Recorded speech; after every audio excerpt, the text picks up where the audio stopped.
Understanding and Fixing Perioral Dermatitis by Dr. Stephen Harlan.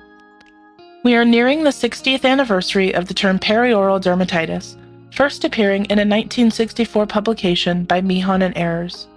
Unfortunately, it swept together all the previous banal versions of eczematous facial disorders and mixed them with the new virulent steroid-induced rosacea-like facial dermatitis before we understood the difference. There have been at least 2 epidemics of steroid-induced perioral dermatitis after mid-potency corticosteroids were marketed for treating facial dermatitis. These truly were a lower face dermatitis on steroids. The first epidemic was 1962 to 1972, and dermatologists were at first mystified and confused by a new type of rosacea-like lower face dermatitis that was quite resistant to treatment. This epidemic began slowly with heavy reliance on the new 1% hydrocortisone creams, but dermatologists were able to manage it somewhat. In retrospect, dermatology literature from these times suggests that approximately 10% of people using 1% hydrocortisone on the face were developing an early version of TSW, topical steroid withdrawal. Most of these susceptible people very likely were prone to rosacea-related conditions. The epidemic became severe after 1964 with the invention and introduction of hydrocortisone, valerate, and fluorinated topical steroids like triamcinolone, but at the time it made no sense to physicians that corticosteroids would cause inflammation, and most dermatologists did not believe the steroids caused the first epidemic. The second epidemic was in the early 1990s when 0.1% mometasone furoate was promoted as effective for facial seborrheic dermatitis. Unfortunately, physicians understood very little about the first epidemic and then trusted the marketing that mometasone was safely used on the face for a chronic condition. These 2 large-scale events contributed to many dermatologists developing an aversion to treating facial problems like seborrheic dermatitis and atopic dermatitis with even low-potency topical steroids. As a result, some teaching institutions were teaching never use steroids on the face. Some of this, we would learn, was related to mixed fears from mixed discussions about perioral dermatitis and topical corticosteroids. By the late 1970s, physicians at Mayo Clinic thoroughly understood how to prevent, treat, and avoid TSW and continued to use low-potency topical steroids on the face for chronic recurring dermatitis. Thoroughly understanding the complex subject of perioral dermatitis turned out to be one of the great detective stories of dermatology. Most dermatologists don't remember that the etiology, the cause of the virulent new version of perioral dermatitis, was a raging controversy during the 1960s and 1970s. During the 1960s, most dermatologists did not believe the steroids caused it. They were consistently misled by patients who insisted their facial rash problems were present before they used the topical steroid. Oftentimes, the patient and the physician would blame a recently used new product for the worsening of their condition. It was not until the late 1970s that all dermatologists agreed that hydrocortisone valerate and potent fluorinated steroids had triggered the epidemic of virulent perioral dermatitis. Reviewing the dermatologic literature from 1964 to 1979 is extremely helpful in understanding the original confusion and mixed messages among dermatologists about perioral dermatitis. It's also important to understand that the earliest versions were milder. By using old skills, the dermatologists of the late 1950s were able to mitigate and treat many cases that occurred during the early years of using plain hydrocortisone. They used combinations of gentle compresses and compounds of sulfur or ichthyol and bland creams. Patients also did well when the topical steroid was less than 1% hydrocortisone from 1958 to 1962. However, after introducing hydrocortisone valerate and fluorinated steroids, the resulting perioral dermatitis was more virulent and very resistant to these treatments. While dermatologists were confused by patients who swore their facial problems predated using the topical steroid, it was the dramatic and sudden worsening of rosacea patients using fluorinated steroids that became a crucial clue. A leading British dermatologist, Darrell S. Wilkinson, in a 1979 review of perioral dermatitis appearing in the British Journal of Dermatology, pointed out that the usual prior treatment for perioral and paranasal eczematous and papulopustular eruptions, sulfur, ichthyol, and bland creams, failed dramatically in the treatment of the new version of perioral dermatitis.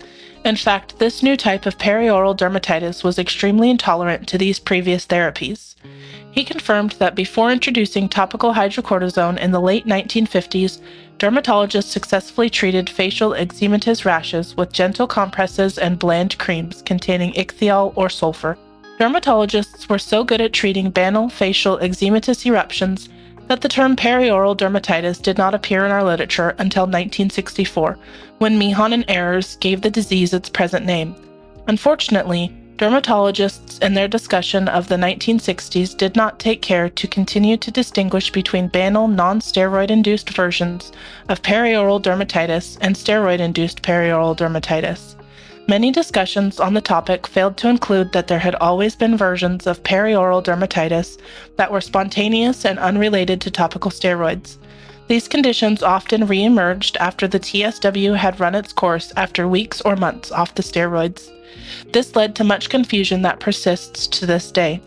German dermatologist Gerhard Weber first began to publish in 1972 that it was the steroids causing the condition that was eventually called TSW. Back then, it was called things like steroid rosacea, steroid addiction, steroid acne, and rebound phenomenon. Fortunately, the antibiotic tetracycline became available to dermatologists by the 1960s. It was not long before they discovered tetracycline was helpful for both rosacea patients and for patients with severe perioral dermatitis.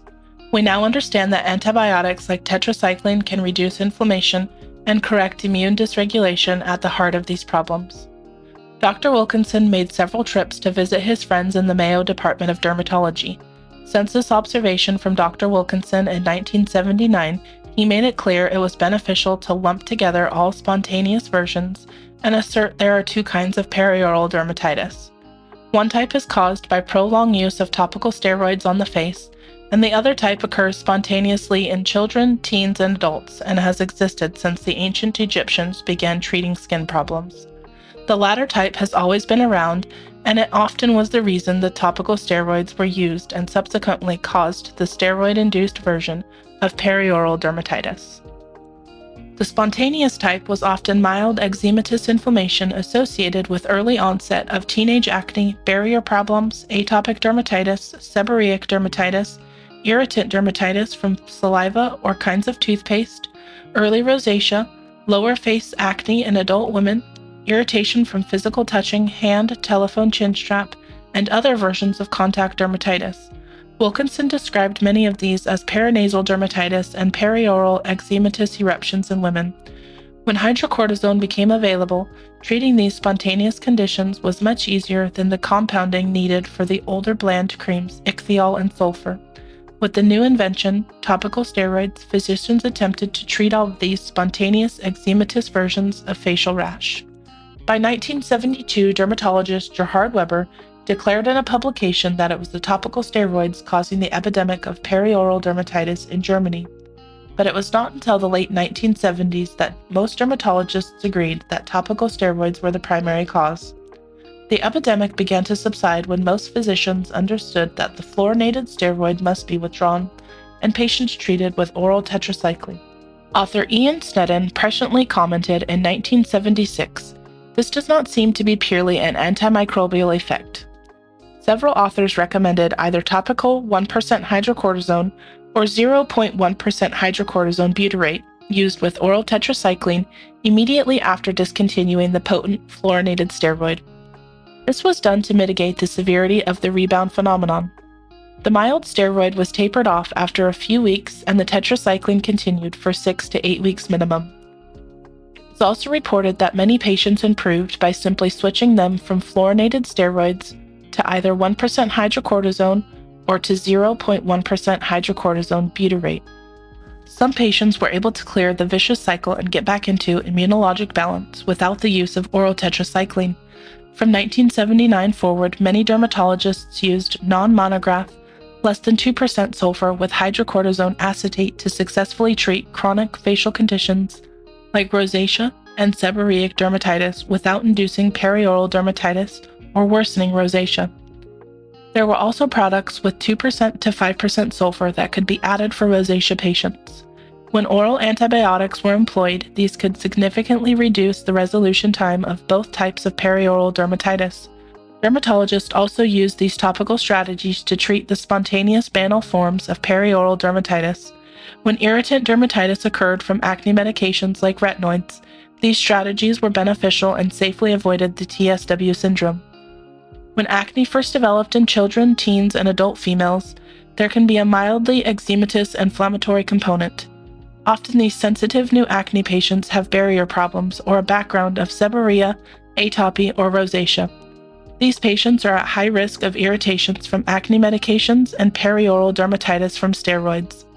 They must not be treated with fluorinated steroids, or they will very quickly evolve from banal spontaneous perioral dermatitis to perioral steroid dermatitis. Multifactorial spontaneous perioral dermatitis and steroid perioral dermatitis is frequently seen in the same patient, but they should always be separated in discussions. Most dermatologists understand this and have tools to sort out the pre-existing spontaneous conditions. A proper diagnosis and regular follow-up supervision are essential.